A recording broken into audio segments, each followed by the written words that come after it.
আমাদের অবস্থান যদি তৈরি করতে পারি, আল্লাহ রহমতে যখন হক আসবে পার্টি পালাতে বাধ্য হবে। আমেরিকা বিভিন্ন সময় বিভিন্ন ভালো ভালো মুখরোচক বিভিন্ন স্লোগান কথার মাধ্যমে শান্তি নেবে, মানবতার পক্ষে বিভিন্ন ধরনের বক্তব্য তারা সম্পূর্ণ ধোঁকাবাজি, মানুষকে ধোঁকার মধ্যে ফেলিয়ে আসলে মূলত ওরাই হলো মূলত সবচেয়ে বড় জানেন, ওরাই হলো সবচেয়ে বড় মানবতা বিরোধী। আজকে দুঃখ হয় আমাদের বাংলাদেশ সরকার উপরে তো দেখি ফিলিস্তিনের পক্ষে সুখ ছাপাই যাচ্ছে, কিন্তু যেই বাংলাদেশের পাসপোর্টের মধ্যে যেখানে ইসরায়েলি আপনার আপনার ভিসা যেটা উঠানো ছিল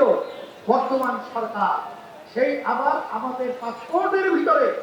ইসরায়েলকে বৈধতা দেওয়ার জন্য আজকে বাংলাদেশের বর্তমান সরকার সেই ভিসা নীতি চালু করা বিভিন্ন ধরনের সিদ্ধান্ত গ্রহণ করেছে।